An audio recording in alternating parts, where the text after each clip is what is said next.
चाणक्य नीति कहती है कि उस पछतावे के साथ मत जागो जिसे आप कल पूरा नहीं कर सके, बल्कि उस संकल्प के साथ जागो जिसे आपको आज पूरा करना है। और चाणक्य नीति किसी भी काम को शुरू करने से पहले अपने आप से 3 सवाल जरूर करें।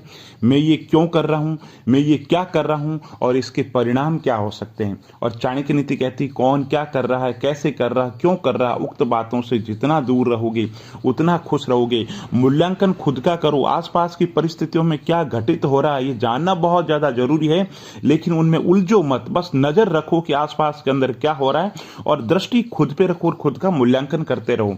और जिंदगी कांच की चूड़ियों जैसी है जो खनकने पर खुशी और टूटने पर दुख देती है।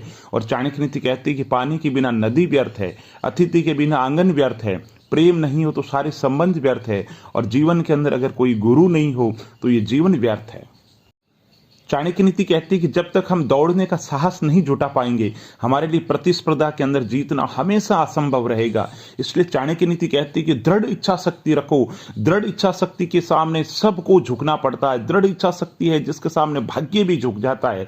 और कब तक डरते रहोगे, और जब तक तुम जिंदगी के अंदर डरते रहोगे तब तक तुम्हारे फैसले और कोई लेता रहेगा। और चाणक्य नीति कहती है व्यक्ति का व्यवहार देखना तो उसे आदर दो, और आदत देखनी तो उसे स्वतंत्र कर दो, और उसकी नीयत देखनी तो उसे कर्ज दे दो, और अगर गुण देखना है तो उसके साथ में कुछ समय बिताओ। और चाणक्य नीति कहती है कि जो भविष्य के निर्माण का दावा करते हैं, वर्तमान का दायित्व भी तो उन्हीं का है। और चाणक्य नीति कहती है उस व्यक्ति के लिए पृथ्वी स्वर्ग है जिसका पुत्र उसकी बात मानता हो, जिसकी पत्नी उसके अच्छे के अनुरूप आचरण के अनुरूप और उसके कहे अनुरूप व्यवहार करती है, और जिसका अपने धन पर संतोष है, उसके लिए पृथ्वी पर ही स्वर्ग है।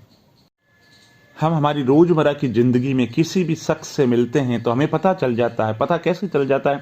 उसके संस्कार बता देते हैं कि उसका परिवार कैसा है, क्योंकि परिवार संस्कारों का निर्माण करता है। हम उससे बातचीत करते हैं तो बता देता है कि इंसान कैसा है, क्योंकि बातचीत के दौरान ना चाहते हुए इंसान अपनी भावनाओं को जाहिर कर ही देता है। और बहस बता देती ज्ञान कैसा है। बहस के लिए तर्क चाहिए, ज्ञान चाहिए, और उससे बात करोगे तो 2 मिनट के अंदर पता लग जाएगा उसका ज्ञान कैसा है।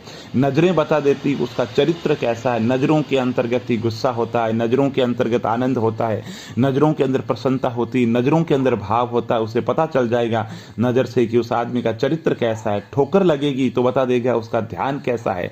ठोकर का मतलब है भटकाव। अगर भटक रहे हैं तो उसे पता चल जाएगा उसका ध्यान कैसा है। और स्पर्श बता देगा कि उसकी नीयत कैसी है। विनय बता देगा कि उसकी शिक्षा कैसी है। और मुश्किलें बता देती हौसला कैसा है। वाणी बता देती उसका स्वभाव कैसा है।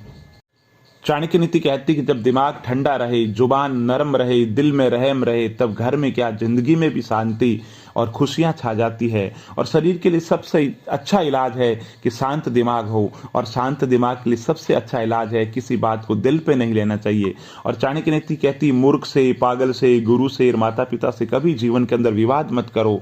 और पुराने कपड़े, गरीब साथियों में, बूढ़े माता पिता में और सादे रहन सहन के अंदर कभी शर्म मत करो।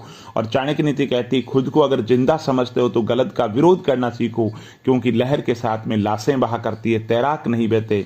और बुद्धिमान वही है जो अपनी कमियों को किसी के सामने उजागर नहीं करे।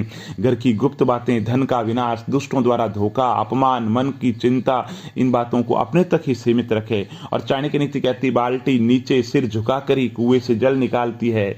इसी तरीके से जीवन के अंतर्गत ये भाव, विनम्रता बहुत जरूरी है।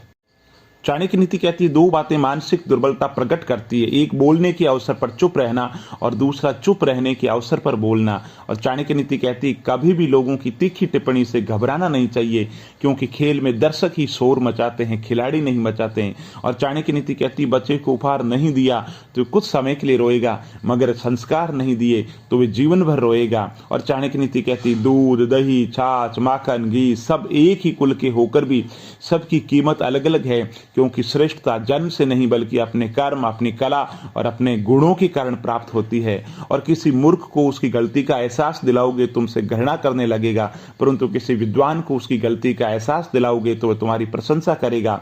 जो सभी का मित्र होता है वो किसी का मित्र नहीं होता है, और जिसका मन स्थिर है उसके प्रति पूर्ण ब्रह्मांड समर्पित हो जाता है। और जिस बात से डर लगता है उस काम को करना प्रारंभ कर दीजिए, डर भाग जाएगा।